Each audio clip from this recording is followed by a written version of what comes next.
Fin del espacio publicitario.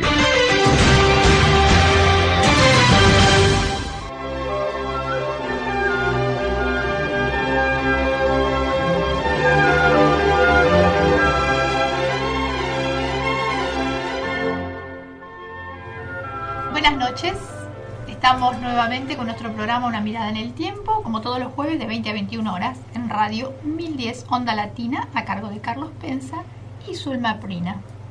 Hola Marta, ¿qué tal? Todo muy bien, como siempre. Sí. Tenemos novedades, algunas. Sí, hubo un mail que recibimos de la señora Carmen de Santos Lugares. Sí. Dice que le encantó el programa sobre pueblos originarios y pregunta si el profesor podrá hablar otra vez sobre la cultura inca, especialmente la música y la danza. Bueno, yo tuve algunos mails que me enviaron, y sobre todo llamadas de gente conocida, que el tema le interesó, y además hemos hablado hace 2 meses atrás o 3 sobre pueblos originarios. ¿Se acuerda, Marta? Sí, habíamos mencionado. Y el tema quedó flotando ya aquella vez porque efectivamente lo que se plantea en estas agrupaciones es los derechos que tienen los pueblos originarios sobre la tierra. Entonces la pregunta es concreta. ¿Cómo se arregla esto? Me dicen. Vos sos abogado, ¿qué proponés? Y el tema es complejo, lo dije ya hace algunas semanas. ¿Por qué? Porque si efectivamente aparece una idea de darle respuesta a estos derechos ancestrales de pueblos originarios, la primera dificultad a resolver es cómo determinamos que efectivamente quienes reclaman tienen derecho. Primera cuestión. Lo cual es un tema de prueba, se verá si es posible o no. Pero el segundo problema, que es el más duro, es que todos estos últimos siglos, hablemos de 3-4 siglos para atrás, desde que empieza la colonización a arrasar con los pueblos originarios, a robarle las tierras y todo lo demás que todos conocemos, sí. Y sería hablar de vuelta a lo mismo. Todo eso se fue creando un sistema de propiedad, registro de propiedad, título de propiedad y todo lo demás que tiene una entidad muy fuerte hoy socialmente. Entonces, esa es la dificultad mayor. ¿Cómo se hace para reconocer propiedad de tierras que seguramente en muchos casos son reclamos legítimos, cuando han pasado tantos siglos y tanta gente encima que tiene títulos que se considera dueño, muchísima gente que ha pagado por ellos, que los explota y todo lo demás? O sea, no digo que sea imposible, pero digo que sí, que no es fácil. Esto es lo principal. Y veremos, seguramente me dijo Zulma Prina que va a venir otra vez el profesor que estuvo la semana pasada. Evaristo Futuri Conza. Claro. Que va a venir otra vez a ampliar un poquito el tema y a lo mejor se puede encarar específicamente este tema de cómo se reparan estos daños. Primero, cómo se prueban que los reclamantes son efectivamente quienes reclaman y tienen derecho. Y segundo, cómo se reclama. Pero tengo algo que es muy gracioso, que lo traje porque me pareció interesante. Yo por mi trabajo estoy obligado a seguir continuamente el boletín oficial, leyes que salen, se publican, y bueno, enterarme que salió, en algunos casos me entero, lo leo y lo archivo, en muchos casos, que son actividades que yo manejo todos los días, guardo el material para tenerlo disponible, modifico códigos y lo que sea. Pero encontré una ley que me provocó un poco de gracia y un poco de enojo. Una ley 26.815. Se llama Ley del Manejo del Fuego. No se ría, Marta. No. Ley del Manejo del Fuego. O sea, los señores legisladores hacen una ley que la leo atentamente, y todo lo que pretende esta ley 26.815 es crear algún tipo de enseñanza de cómo manejar el fuego, cómo trabajar en caso de siniestros fueguinos. Todo eso estaría muy bien, me pareció, y lo leí atentamente esta ley, la leí con atención. Yo pensé que bastaría con que hicieran un buen folleto, un buen libro explicando la forma de combatir los problemas con el fuego. Claro. Que efectivamente son serios, pero no se basta con eso. Y acá viene mi crítica o mi enojo como contribuyente. En el artículo 3 crea el Sistema Federal de Manejo del Fuego.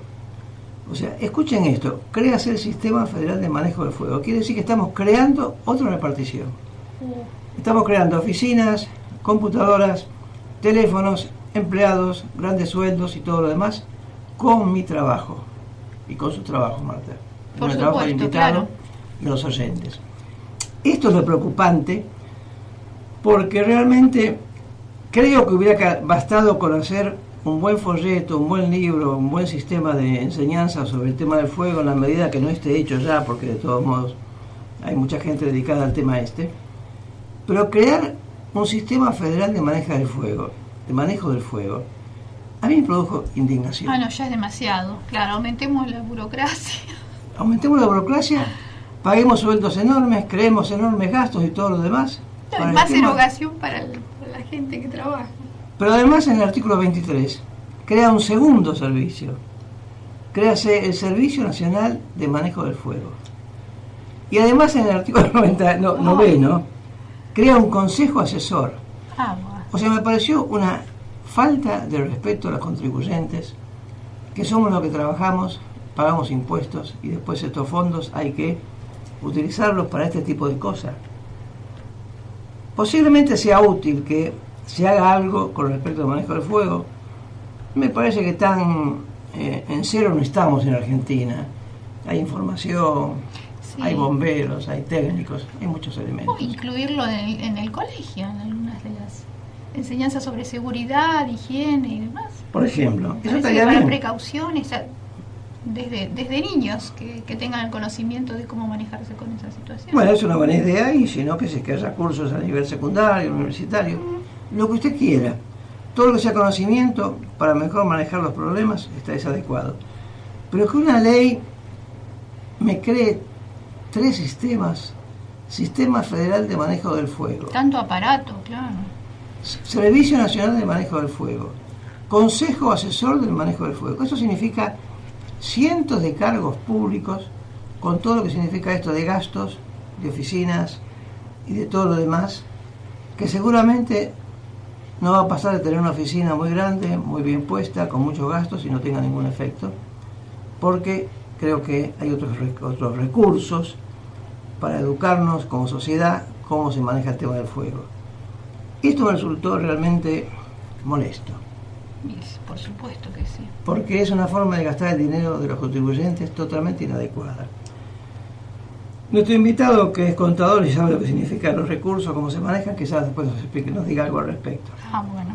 Le aconsejo a los oyentes que cada tanto lean el boletín oficial, es de fácil acceso por internet, se puede leer, y van a encontrar la ley esta, manejo del fuego, Este tipo de curiosidades. la ley de defensa del perro blanco, la ley de defensa del oso que vive en el Polo Norte, cualquier cosa, hacen leyes, pero siempre crean algún sistema burocrático.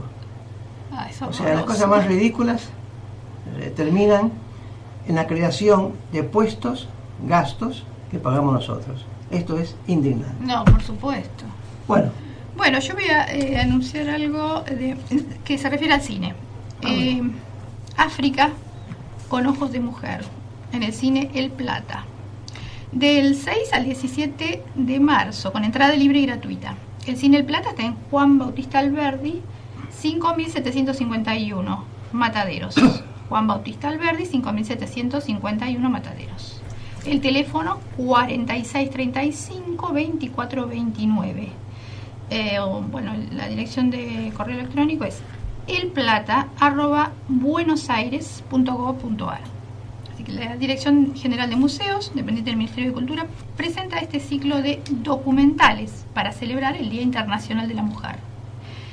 Así que esto es en el barrio del Matadero, como dijimos. Colaboran el Observatorio Sur, el Museo Etnográfico y la Embajada de Francia. Se pueden retirar las localidades con anticipación de lunes a viernes de 15 a 22 horas, sábado, domingos y feriados de 12 a 24 horas. son entradas libres y gratuitas. Así es, entrada libre y gratuita. Esto es muy interesante porque ese era un cine que estaba abandonado en Mataderos, un cine muy grande. Lo tomó el gobierno de la ciudad y ha hecho un centro cultural como el que estamos viendo. Ha quedado bien para espectáculos culturales. Y esto que están ofreciendo, que no es lo único. Continuamente hay actividades culturales. Y, como ahí dice la invitación, es gratuito. Por lo cual van a ir a un lugar muy bueno. Y afortunadamente, esto me alegra, no es el centro, estamos hablando de un cine ubicado en Alberdi. 5.751 de Mataderos. Mataderos, o sea, es una manera de descentralizar toda la actividad cultural que durante muchos tiempos, muchas décadas se hizo siempre en el centro. Buena idea. Me parece muy bien. Me parece que merece aplauso. Por supuesto. También salió Marta la revista Primera Página. También. ¿Sabes? El ¿Usted diario. estuvo informada? Sí, lo vi antes de venir acá, así que no pude imprimir nada, pero vi que salió. El señor Así que Germino, después vamos ¿verdad? a traer. Sí, sí. El señor Germino nos mandó por mail, después hablaremos el jueves que viene con más extensión. Alguna nota vamos a comentar. La vida revista, muy bien hecha, como siempre, ese Sí, periódico que hemos acá tenido la suerte de tener presente a su director. Es el director, Ujú. el alma mater, el que se ocupa de todo, el que trabaja mucho. Así es. Es un hombre que se dedica muchísimo. Es Primera Página, ¿no es cierto? Primera página del barrio de Valvanera y Almagro. Muy buena publicación, también recomendable. Así es. Bueno, ahora pasamos a la música. Bien. A lo largo de los Andes peruanos, en cada pueblo, existe una gran variedad de cantos y bailes que parecen infinitos por su diversidad. Tanto el canto como la danza estaban unidos en la época incaica. Esa unión era llamada taqui. Con la llegada de los españoles, así como se produce un mestizaje y una mezcla de costumbres, también la música y la danza se contagian y desaparecen algunos taquis. Otros se transforman. Los incaquenas es uno de los grupos más conocidos del Perú. Ellos nos traen los aires de Ayacucho.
acompañan los siguientes anunciantes. Si está interesado en la Academia Argentina de Literatura Infantil y Juvenil, puede visitar el blog Academia Argentina de Literatura infijub.blogspot.com. Periódico Primera Página del barrio de Valvanera y Almagro. Su director, Miguel Germino. Sale una vez al mes. El blog es www.primerapagina93.blogspot.com. Para contactarse con Carlos Pensa, su dirección de correo electrónico es carlospensa@yahoo.com.ar. Pueden llamar a la radio al 43 72 28 41 y 43 72 30 61. Bueno, antes de presentar a nuestro invitado, no quería dejar de comentar el tema de que comienza el juicio oral por el Plan Cóndor. ¿Se acuerdan, no? ¿Qué era el Plan Cóndor, para que la gente recuerde?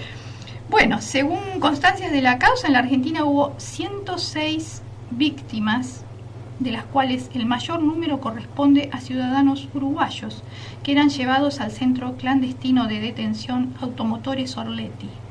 En el Plan Cóndor participaron las dictaduras militares de Argentina, Brasil, Bolivia, Chile, Paraguay y Uruguay. Bueno, que se haga justicia, ¿no?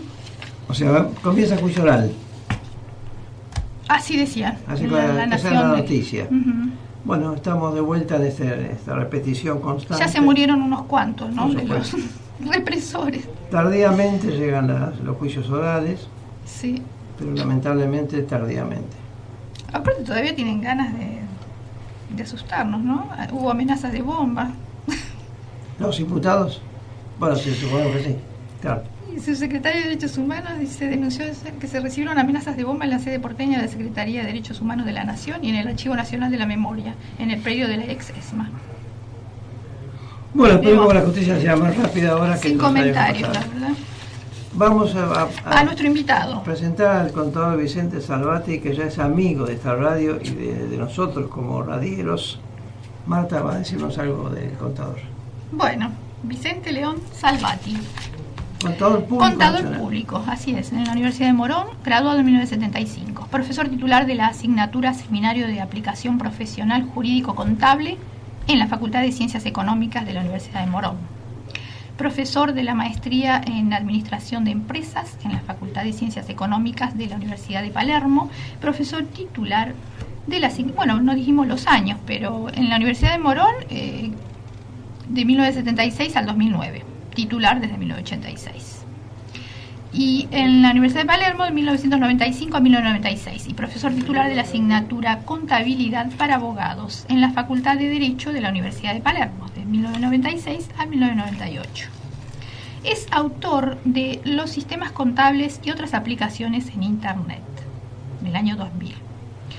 Las retribuciones a los directores de sociedades anónimas también del año 2000, el patrimonio neto en moneda constante de 1985, el capital, aumento y pérdida del mismo, el voto acumulativo, honorarios y remuneración de los directores de sociedad anónima de 1985, conferencista en el Colegio Público de Ciencias Económicas de la Ciudad de Buenos Aires y en diferentes universidades y organismos públicos y privados. En el Instituto de Obra Social de Ejército, el IOSE, es asesor financiero, de 1978 a 1988. Carta Franca, Sociedad Anónima, subgerente comercial en 1988. GAME, Sociedad Anónima, Guadix, fábrica de cubiertos y vajillas de acero inoxidable, gerente administrativo entre 1989 y 1993. Asesor contable, impositivo, societario, financiero, laboral y previsional en empresas argentinas, pymes, desde 1976 hasta hoy. Contador Salvati, gracias por visitarnos. Muy nutrido el currículum. Sí, además es muy trabajador. Lo conozco hace años, el contador Salvati. Bueno, bienvenido. Se me ocurrió, Marta, que el contador nos cuente algo que mucha gente nos pregunta a veces. Escuchamos. Hablar de cómo se maneja una empresa grande sería en vano porque la empresa grande sabe sobradamente cómo manejarlo. Tiene sus profesionales, abogados, contadores, asesores y todo lo demás. Quienes están un poquito a la deriva y preocupados y finalmente, ¿qué me dicen? No, si pago todo lo que tengo que pagar, no puedo trabajar. O sea, los costos impositivos, pagar un contador, llevar libros, llevar contabilidades, Según alegan algunos comerciantes, pequeños comerciantes, medianos, gente que empieza a tener una actividad comercial, que es a quien le interesa nuestro consejo, contador Salvati, esa gente tiene la preocupación, tiene el convencimiento ya de antemano de que si ellos pusieran en regla todos los pagos que tienen que hacer, no tienen por qué abrir el negocio, no les conviene, no resulta, son muy altos los impuestos, son muy altos los gastos, la burocracia que les significa armar esta explicación de impuestos, declaraciones, IVA, entradas, salidas, libros, más un contador, más papeles, le complica tanto el negocio que a veces no se justifica. ¿Es cierto eso? ¿Usted cree que es tan complejo manejar una sociedad pequeña, un negocio pequeño? No, creo que no. Primero quiero agradecer al doctor su invitación, es un placer estar acá. Hoy la burocracia que usted mencionó, de la parte sobre todo tributaria, de la parte impositiva, hace de que aún en actividades pequeñas le genere mucha tarea. Y obviamente cualquier comerciante necesita quien lo asesore en ese tema. ¿Tarea qué significa? Papelería. Sí, pero aparte la liquidación de los impuestos, que es cada vez, no sé por qué, los organismos nuestros de controlador los hacen cada vez más engorroso, el tema impositivo, van cambiando constantemente. Hoy hay que manejarse mucho por internet, las declaraciones juradas se presentan todas por internet. Esto ya se ha complicado con el correr de los años, y a medida que cualquier actividad comercial empieza a aumentar un poco, empieza a tener empleados en relación de dependencia, ya la complicación se va haciendo un poquito mayor. Es decir, salvo para los muy pequeños comerciantes que pueden tal vez prescindir de algún asesoramiento profesional. Y hoy por hoy, que lo conversábamos hace un rato, hoy por hoy el sistema que llamamos de los pequeños contribuyentes, monotributistas, hoy por hoy como que vemos que está yendo a un fin, o sea, no va a continuar porque el gobierno nacional no ajusta los tramos, con lo cual la inflación hace que tengan más ingresos nominales, pero no reales, pero los tramos no se ajustan, entonces es como que los están expulsando de ese sistema. En ese sistema no presentaban declaraciones juradas. Ahora, permítame un detalle. Lo que usted dice de que van quedando fuera de lugar los montos para monotributo, tiene que ver con la queja que escuchamos todos los días de los trabajadores asalariados porque no se ajustan los montos y cada vez pagan más impuestos. Sí, ¿Es correcto, algo parecido? Correcto, sí, es algo parecido. Los montos de deducciones del impuesto a las ganancias no se ajustan en la forma que se tendrían que ajustar. De hecho, vienen desactualizados desde 1991, desde la vieja ley de convertibilidad. Ahí se tendrían que haber ajustado y no se ajustaron. Entonces ahí se perdió ya, en un primer momento, se perdieron ajustes muy importantes. Quedaron desactualizadas muchas cantidades. Luego, los ajustes que se hicieron no estuvieron acordes con el aumento de la inflación. Y ya hace muchos años, yo diría que hace más de 10 años. Y se ha profundizado un poco en estos últimos años, donde los aumentos han ido por debajo de la inflación anual. Entonces lo que ocurre es que vemos que los empleados en relación de dependencia, lo que es la famosa cuarta categoría... Perdón, para aclarar a la gente, aumentos de montos de referencia para el impuesto. Claro, las deducciones que uno tiene que hacer para saber si tiene que pagar impuesto a las ganancias o no. Tradicionalmente, los empleados en relación de dependencia podían estar grabados en impuesto a las ganancias el personal jerárquico, los sueldos más altos. Hoy no, hoy están todos. No, hoy están prácticamente casi todos los empleados que están en blanco, ¿no? Que están en blanco, que están con convenio y que sus remuneraciones se están ajustando en los últimos años entre un 25 y 30%, depende de los gremios. Prácticamente están pagando impuesto a las ganancias.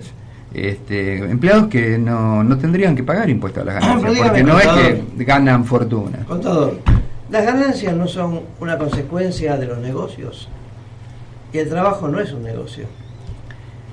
Hablo de la esencia del impuesto. Sí, para mi opinión, la esencia del impuesto es que el trabajo en relación de dependencia no debiera estar grabado en la suma que una familia necesita para vivir.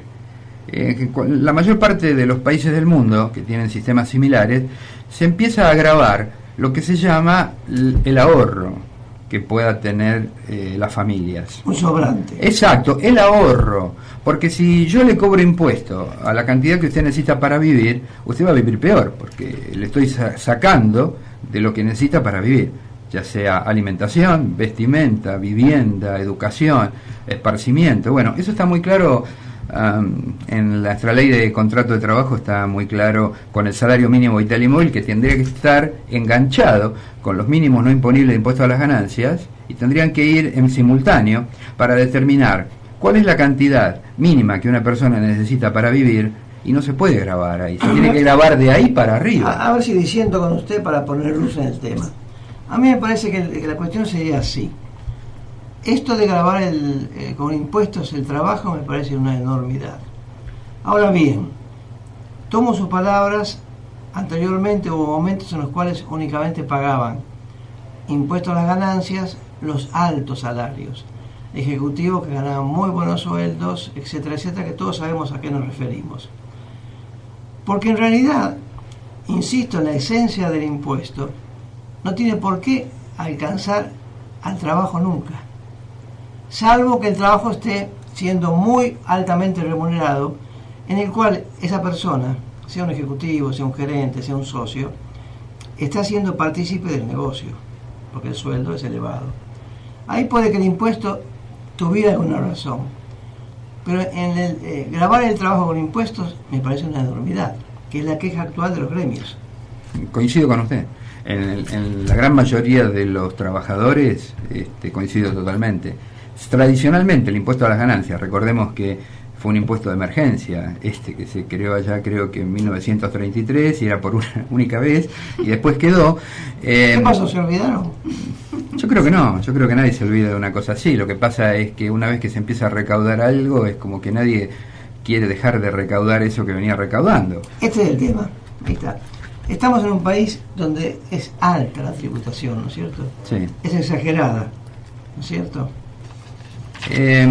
Yo diría que sumando la directa, la indirecta, sí. La indirecta es la que nosotros pagamos los impuestos y no nos damos cuenta. Vamos a comprar alimentos y tienen muchos IVA al 21%, que cuando se creó la ley del IVA en 1975, creo, los alimentos, los medicamentos, los transportes, tanto de personas, fletes, de carga, estaba todo exento de IVA. Y después se le empezó a poner IVA a muchas cosas, lo cual para mí es un absurdo que tengamos IVA a los alimentos, ¿no? Los países, digamos, más serios, en general los alimentos no están grabados y los medicamentos tampoco tienen un IVA tan alto. Bueno, en Europa sí, en Europa están con alícuotas como las nuestras y hay algún país en este momento que tiene alícuotas superiores a las nuestras. ¿En todo alimento? No tengo el detalle de todos los países, pero en general están grabando, van con el tiempo van tratando de grabar la mayor cantidad de cosas. No conozco bien cómo está cada país en Europa, sí conozco las alícuotas.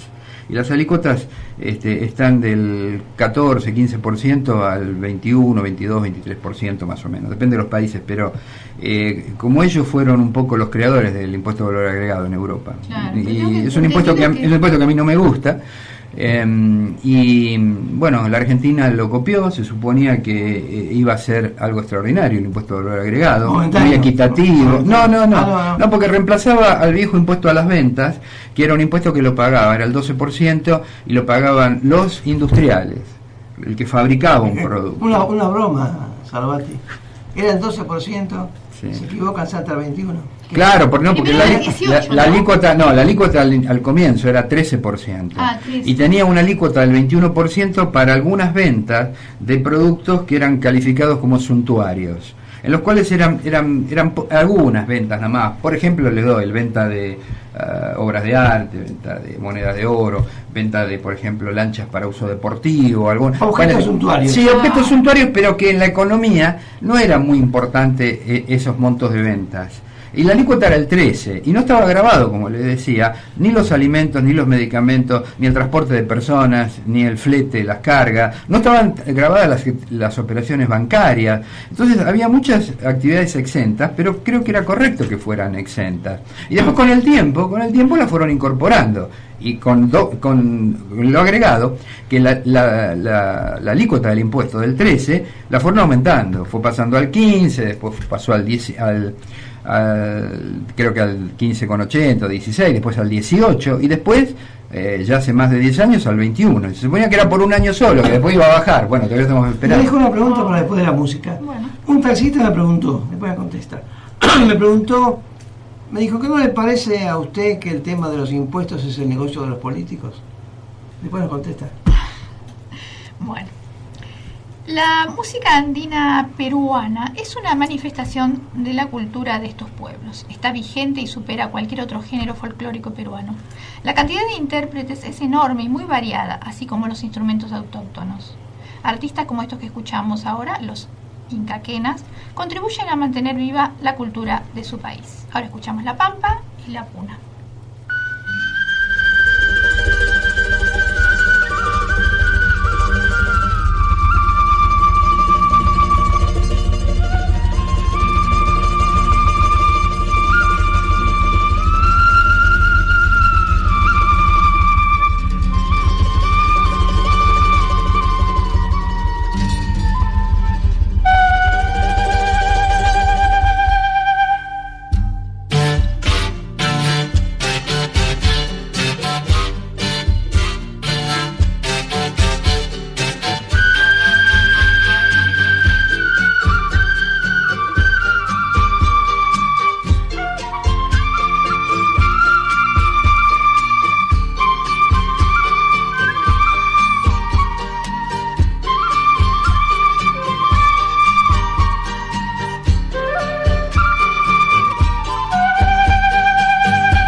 con Zulma Prina, su correo electrónico es zulmaprina@yahoo.com.ar. Para llamar a la radio pueden comentar, preguntar. al 43 72 28 41 y 43 72 30 61. Bueno, continuamos. Marta, agradecámosle a Norma Prina la música como siempre. Yo no puedo dejar de destacar cómo la elección de los Norma temas Prina y el eligiendo... texto Exacto. que acompaña Elige la cada música. Claro, perfecto. tema. Esta pregunta que le hice el contador Vicente Salvati parece una ironía, parece que no sea cierto. Sin embargo, un hombre de trabajo me dijo algo que me quedó grabado. Como los impuestos aumentan continuamente y la gente ve que los funcionarios están cada día más enriquecidos, viven mejores aviones, mejores casas, mejores sueldos, este hombre, un taxista que trabajaría por día 15 horas, me imagino, lo conocí eventualmente en un viaje, me dijo, no, los impuestos es muy sencillo, es el negocio de los políticos. O sea, cada vez hay más impuestos y los servicios, hemos hablado acá en este programa hace pocos días, no se correlacionan con los impuestos que se cobran. Clases no hay en este momento en muchas provincias, estamos con problemas de los docentes que no tienen un salario acordado.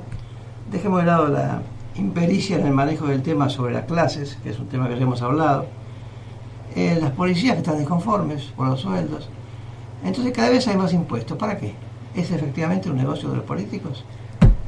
Sí, en cierta manera sí. Los impuestos primero hay que recaudar. Todos los países tienen impuestos porque tienen que manejar el Estado y todo lo que los estados prestan. El problema es qué es lo que hace el Estado y cómo distribuye ese dinero. Ahí está la clave de todo.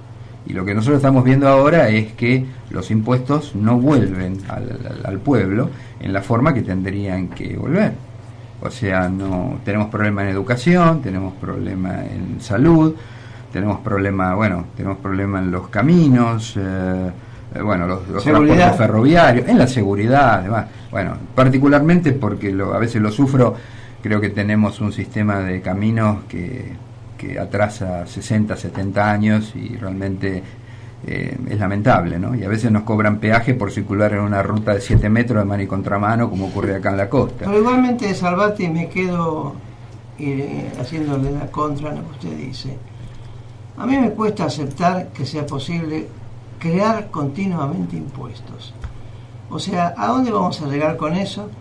Porque si la sociedad fuera ideal en cuanto a funcionamiento burocrático, seguridad, salud, educación, bueno, jubilaciones, por ejemplo. Es un tema de todos los días. ¿Para qué hablar específicamente si se habla bastante del tema? Entonces me alarma que siempre están creando impuestos nuevos o aumentando los impuestos que existen.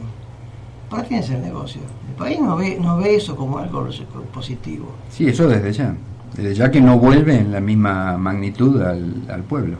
Eso es muy claro. Bueno, entonces ahora, ¿qué pasa en el medio? Señor taxista, quizá tenga razón usted y sea un negocio para alguien, no para el pueblo. Para el pueblo no. Para el pueblo que lo paga no. Yo siempre decía en la facultad que a veces con relación al impuesto inmobiliario, a veces a las tasas de alumbrado, barrio y limpieza, sobre todo en el Gran Buenos Aires, ¿no? Que a veces nos cobran impuestos como si viviéramos en el Principado de Mónaco, ¿no? Los impuestos. Pero dista mucho de ser Mónaco donde vivimos. Los servicios, pero los impuestos son y las evaluaciones fiscales, sobre todo en los últimos años en la provincia de Buenos Aires, se han elevado muchísimo. También no refleja el valor real de los inmuebles, nunca si lo reflejara no se podrían pagar los impuestos, pero se han elevado muchísimo y bueno, uno no ve las contraprestaciones del pago del impuesto. Me acuerdo de algo en ese momento. Marta iba a decir algo. No, después le iba a preguntar algo de pregunté de después, me recuerdo. Pregunté usted. Bueno, pasando al tema de sociedades. ¿Qué nos puede decir de las sociedades unipersonales? Que tienen un bueno, qué contradicción, ¿no? Sociedad unipersonal. Bueno, acá, claro, vamos de una contradicción, una sociedad unipersonal. Nuestra ley de sociedades dice que toda sociedad tiene que ser dos o más personas. Claro. Entonces, ¿qué pasa? ¿Qué es lo que nosotros venimos haciendo continuamente? Bueno, cuando una persona quiere constituir una sociedad y es él solo, bueno, tenemos que buscar un socio, ¿no? Muchas veces tenemos que disfrazar de socio a una persona. A veces puede ser el cónyuge, otras veces puede ser un hijo, una hija, los hijos, el padre, la madre. Bueno, ahí no tenemos mayor, digamos, inconveniente, pero siempre hay que buscar un segundo socio que originariamente, si no hubiera sido por el requisito legal, no hubiese estado. Permítame, aclaremos esto. Hablamos de sociedades que se hacen legalmente para limitar la responsabilidad. O sea, la persona va a hacer un negocio, juega su capital y dice, yo arriesgo en este negocio 100.000 pesos. Más no, 101 no, 100.000 pesos. Por ese motivo hace sociedad, porque claro. si no, no haría falta hacer sociedad. Y sociedades que tengan responsabilidad limitada, porque hay algunos tipos societarios que no son muy útiles. No son muy útiles, como la sociedad colectiva, la comandita simple y demás, porque tienen responsabilidad solidaria ilimitada. Eso realmente no sirve. Uno tiene que siempre proteger su patrimonio personal. El patrimonio personal no tiene que estar jamás en riesgo. El único que tiene que estar en riesgo es el capital de giro comercial, nada más. Cambiamos la versión. Hay que proteger. La persona decide hacer una actividad comercial, un negocio, y dice, pongo este capital, pongo 100.000 pesos. 101 no, 100.000 pesos. Si él los pone los 100.000 pesos, ese es su único riesgo. Claro. Si después es millonario o quiebra, es un problema de él, la suerte que tenga. A esto apunta esto de sociedades unipersonales. Claro, porque es es un vacío legal que tenemos nosotros en la Argentina y que en otros países lo han solucionado. En el mundo hay dos legislaciones societarias, la europea continental, la cual nosotros hemos tomado, y la ex inglesa, digamos la anglosajona, que tienen casi todos los países de habla inglesa o donde fueron colonias inglesas antiguamente. Claro. En la legislación anglosajona, que para mí es muy superior a la nuestra, esto lo tienen solucionado desde hace mucho tiempo. Hay un tipo societario que se llama incorporation, que lo van a ver abreviado con la letra I latina NC, y esas sociedades, que son como una sociedad anónima, son por acciones, se pueden constituir con un solo socio y pueden funcionar toda su existencia con un solo socio, pero ese socio, solo capital en riesgo. Exacto, no es nada más que eso. Y el socio tiene su responsabilidad limitada nada más que a ese aporte de capital que realizó y puede toda la vida funcionar con un solo socio, pero ese socio tiene la facultad, como se llaman incorporators, los socios, de incorporar a otros socios en el futuro si lo deseara. Entonces, esa sociedad, no, en Estados Unidos una sociedad comercial, por ejemplo, se realiza en el mismo día, el costo es mucho más barato que acá en Argentina, es todo más fácil, porque se facilita esto. Se trata de buscar dar seguridad jurídica a las personas. Entonces, todo esto en los países anglosajones no es tan complicado como acá. Y esa persona no necesita modificar un contrato de sociedad si el día de mañana quiere incorporar a un socio, quieren ser 2 o 3. En cambio, lo que se está hablando en la Argentina que se va a hacer, que sería como una sociedad anónima unipersonal, es para que siempre sea un solo socio.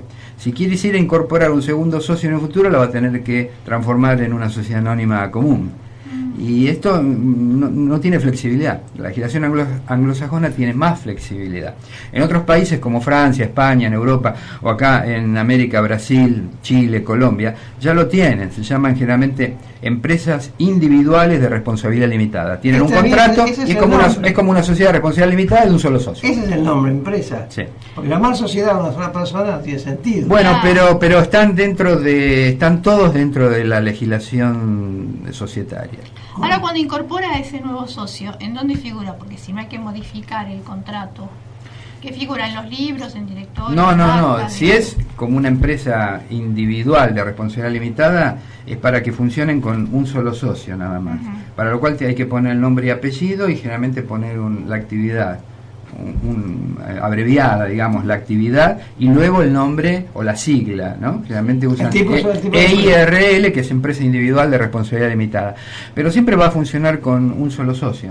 El día que quiere incorporar a otra persona, ahí va a tener que transformarla en una sociedad de responsabilidad limitada o en una sociedad anónima, que son en nuestra legislación los dos tipos societarios más utilizables, porque son los que tienen la responsabilidad limitada al aporte de capital.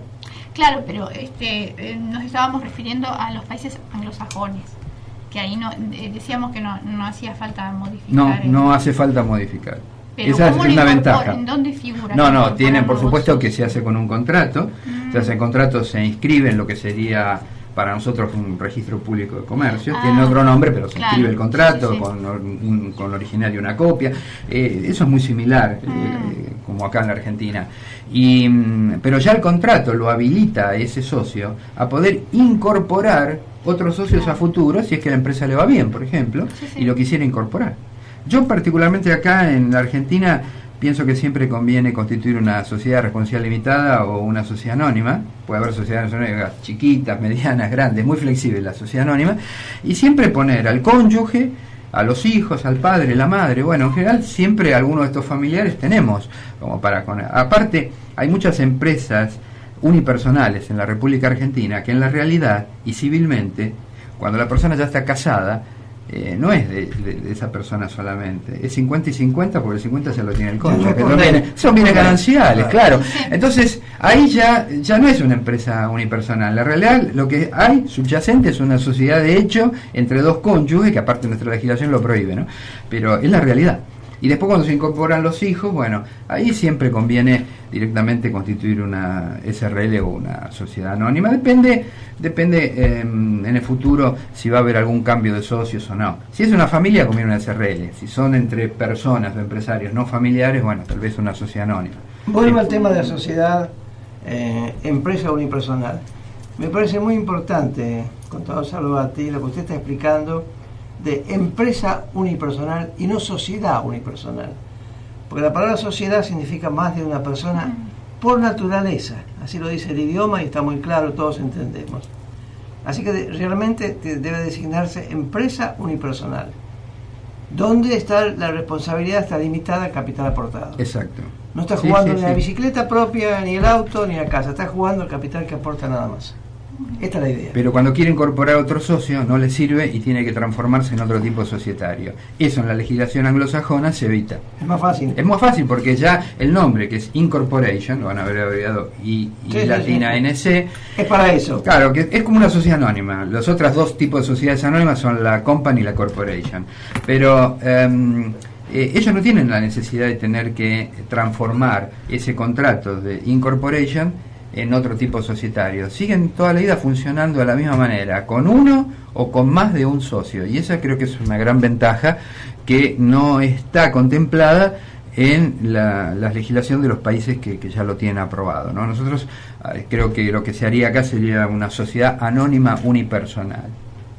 Y el nombre que le van a poner sería ese, Sociedad Anónima Unipersonal, según lo que yo he leído que se quiere hacer. Así que, bueno, es una mezcla, es un mix, es una mezcla. ¿No conocen el idioma español los legisladores? Bueno, queríamos hablar de un tema. Usted tiene algún tema particular que le gustaba que desarrollemos, ¿sí? Y si no, le pregunto algo que la gente siempre me pregunta profesionalmente. ¿Es más complicado el manejo contable, impositivo, burocrático, papelería, reglamentos? ¿Es más complicada la SRL o la sociedad anónima? ¿O son iguales? Si hablamos de sociedades tipo PYME, dejemos de lado la gran empresa. La grande se maneja sola. La gran empresa se maneja bien. Es más complejo, pero bueno, pero hay tienen equipos, otro capital en juego, sí. Tienen estudios que las asesoran, entre cosas. Yo me apunto más que nada a la PYME, ¿no? Sí. Y es muy similar. El costo de constitución, por ejemplo, es muy similar. Hoy, por ejemplo, cuesta alrededor de 800 a $1.000 más o menos la constitución. En plata hoy en día sale alrededor de 4.000 pesos a 6.000 pesos la constitución, y hay que hacerlo por un trámite que se llama trámite urgente, digamos, trámite con dictamen, porque la Inspección General de Justicia se está demorando mucho en lo que es el trámite ordinario, entonces como que no se puede hacer. El costo para mí no es muy significativo, porque uno de alguna manera está protegiendo su capital. Y en el manejo de la sociedad, cuando la sociedad empieza a tener empleados en relación de dependencia, empieza a aumentar su capital, le va bien, por el manejo impositivo, ya la sociedad o cualquier empresa se obliga a muchos costos administrativos, a necesitar un asesoramiento contable impositivo, sea una empresa unipersonal, sociedad de hecho, SRL, sociedad anónima. En cuanto a la SRL y la sociedad anónima, es muy parecido el manejo. La sociedad anónima tiene dos digamos, complicaciones más, que es una tasa anual que cobra la Inspección General de Justicia, que antes era barata, pero ahora, en los últimos años se hizo cara, y hay que presentar el balance a la Inspección General de Justicia, que se presenta también por internet, con un software específico, que la sociedad responsable limitada no tiene esas dos obligaciones, ni la obligación de presentar el balance anual, ni pagar esa tasa anual. Entonces, bueno, ahí tiene, digamos, una ventaja, un costo y una tarea menos. Luego después es muy similar realmente.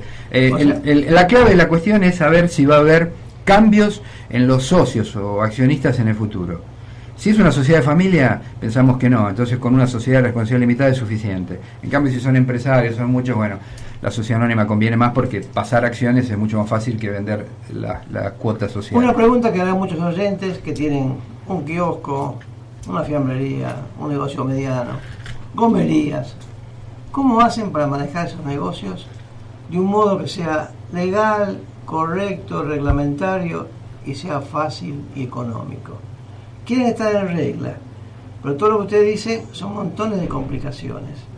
Y el negocio no da para tanto. ¿Qué les aconsejaría? Bueno, ahora, o sea, mientras todavía está este régimen simplificado que comúnmente se llama de monotributo, donde no tiene que presentar declaraciones juradas, solamente paga una cuota. Entonces ahí, bueno, evita una serie de gastos. Igualmente va a tener que liquidar algunos impuestos, como ingresos brutos, los va a tener que liquidar igual. Lo único que se evita es impuesto a las ganancias, impuesto al valor agregado y el aporte previsional de autónomos, que está contenido y es menor. ¿Eso pueden hacerlo sin un contador? ¿Es posible manejar semejantes cosas? En algunos comercios sí, en otros no. Todo depende del volumen del comercio. No, si el volumen es bueno y es grande, el negocio permite pagar un profesional. Sí, normalmente La pregunta que hace mucha gente es que tiene negocios modestos, que algún día serán negocios grandes, ojalá que les vaya bien, que trabajen, pero que tienen un negocio inicialmente modesto y les asusta todas estas reglamentaciones y elementos que tienen que manejar para estar en regla, no ser perseguidos impositivamente, municipalidad, impuestos de aquí, impuestos de allá. ¿Hay alguna forma de hacer eso sencillo? El monotributo cada vez alcanza creo menos. Que sí, aparte los que como que al no ajustar los montos por inflación es como que los están de a poquito expulsando. Pasa que hay muchas reglamentaciones que hay que cumplir. Por ejemplo, la DGI, la FIP-DGI, con el tema de la facturación y demás, también hay que cumplir una serie de reglas que también, aunque sea un negocio chico, lo complica realmente. Porque tiene que tener su máquina, lo desalienta. Tiene que tener la máquina que emita los tickets tienen que ser con memoria fiscal, tienen que ser de determinada manera, o tiene que tener facturas. Las facturas hay que hacerlas muchas veces con la computadora. ¿Se la dan o lo tiene que comprar? No, acá en nuestro país gratis no hay nada, tiene que comprar todo. Entonces esta gente que pregunta cómo hago para empezar un negocio pequeño, no tenemos respuesta, o hace falta una respuesta. Tiene que tener un cierto dinero al comienzo porque va a tener que comprar muchas cosas que no son de su giro operativo normal, ¿no? O sea, no hacen al negocio. No es mercadería, no es máquina, es algo que es accesorio, que al comerciante tal vez no le interese, pero lo necesita y lo tiene que comprar. Como nos estamos yendo con Don Salvati, se me ocurre plantear algo que los que manejan impuestos no les va a gustar, pero habrá que hacerlo. Para pequeñas empresas, negocios, esos negocios familiares, ese kiosco en la casa, un negocio chico que empieza, ¿no sería útil dejarlos un año sin pagar impuestos y después que regularicen?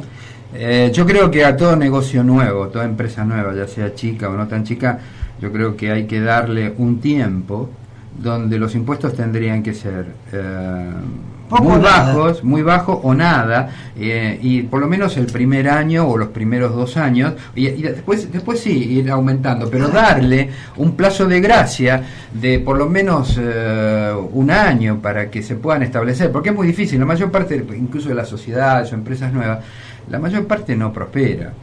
No, además está bien, estoy de acuerdo con usted. Esa es la forma para que la gente pueda decidir, pasado 1 año o 2, si va a seguir o no. Exacto. Después sabe el negocio si le rinde o no y lo continúa. Exacto. Pero de entrada, ¿qué me dice la gente? No puedo pagar. No, porque lo desalientan, porque tiene que pagar mucho y al principio cuesta mucho adaptarse, hacer la clientela y bueno, los primeros meses generalmente son más de pérdidas que de ganancias.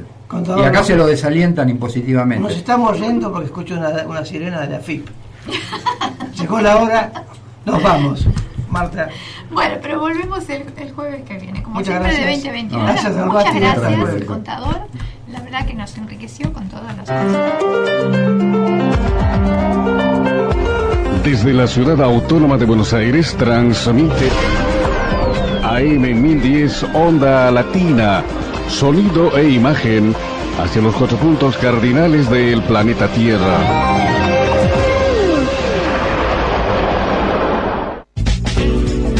Estamos comenzando una nueva hora en la ciudad, mientras nos informamos. De lunes a viernes, toda la información más importante la escuchás aquí, por AM 1010, Onda Latina, las noticias más importantes. Información, titulares, ahora, noticias. Servicio TELAM para la radio. Lo más urgente en el Poder Judicial es luchar contra la falta de transparencia. Lo dijo la Procuradora General de la Nación, Alejandra Gils Carbó, tras la reunión que mantuvo con el ministro de Justicia, Julio Alac. Aseguró que se trabajan propuestas de múltiples ámbitos para hacer una revisión integral de todo el